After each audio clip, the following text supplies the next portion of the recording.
So, did you know that more than 50% of people in the United States are obese?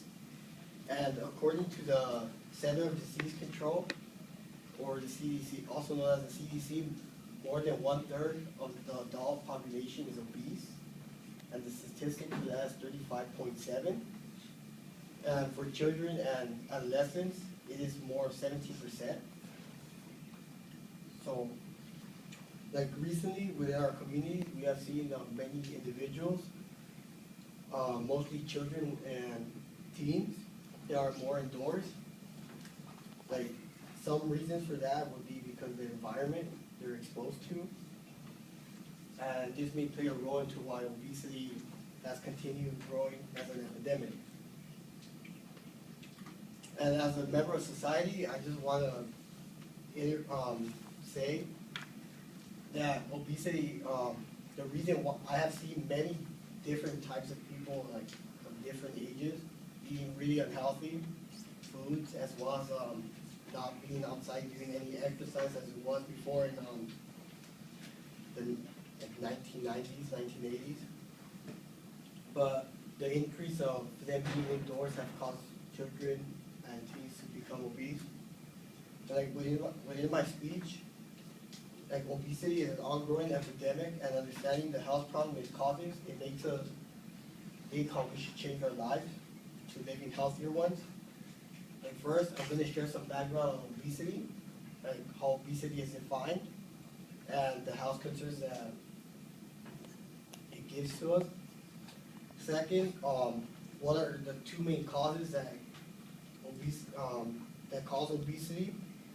And lastly, how to prevent from getting obesity or becoming obese. So, what is obesity? Obesity is defined as having excess body fat within our bodies, and also it includes the BMI, which I'm going to talk about next. So, how is the BMI?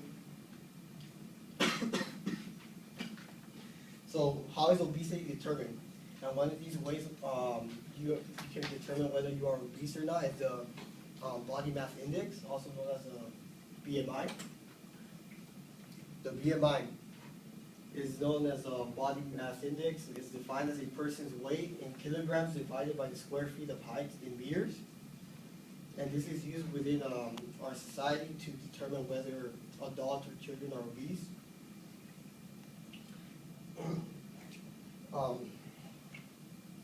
The BMI measures a person's, in order for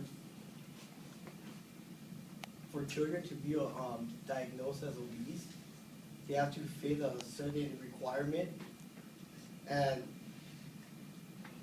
that requirement is over the 85th percentile, is when they start being considered overweight.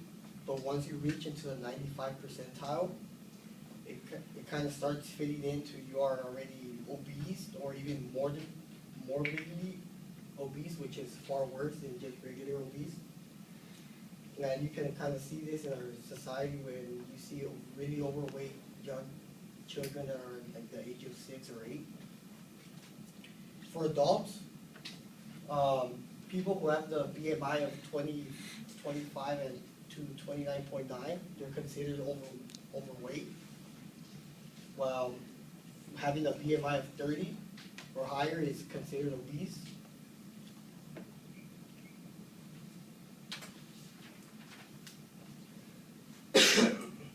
My second point, this is a chart of the BMI, and this is how you determine the weight and the height with no shoes. And well, I'm currently like around somewhere right here, 5'7", so and weight around 143, so I'm kind of normal. And next slide.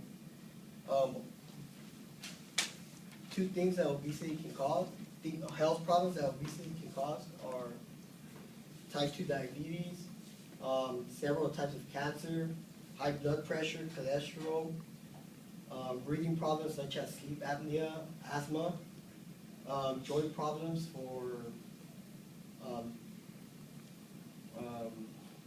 overweight children and adults, and of course liver problems. And these are just some some statistics that also come from the CDC. And according to the Center of Disease and Prevention and USA Today by Natalie Helenwick, they describe that cardiovascular disease, cancer, and joint problems have increased during the period of during the 21st century, so the last decade. All these factors have increased dramatically. My next point, what causes obesity? And there's two main causes: the environment and genetics. And according to one of my books I use for my class, The Invitation to the Lifespan by Kathleen Stasenberger, she mentions one major part that it influences obesity within our society, and that's environment. And she includes by saying that it is part of our environment because parents are so concerned for their children now that they don't want to keep them they don't want to let them outside to do exercise because of fear of being abducted or being harmed in dangerous neighborhoods. And the second cause is genetics, and where many people of different race or cultures can be affected, and some of these people that are more affected are African Americans, Hispanics, and so on, to whites. And some ways that we can kind of prevent obesity are very simple and typical to do, is being more physically active within our lives. We do more exercise for an hour a day or 15 minutes of intense workout, but the 15 minutes of intense workout will have to be after your warm-up once your body is nice and warm. Another way we can prevent it is by dieting, eating less fast food, snacks, and obviously eating more fruits and vegetables. And in conclusion, obesity is ever growing, and we should take actions to prevent it from spreading.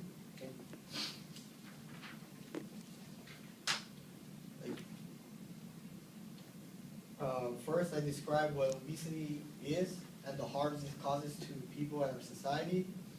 Second, what are the two main causes of obesity and finally, how we can stop obesity from increasing. And finally, closer, we might wonder why it is important to us. Like, we might consider that it's not important within our families or it doesn't affect us necessarily, but we should actually be really concerned because even though it may not affect us, it can affect our future generations, and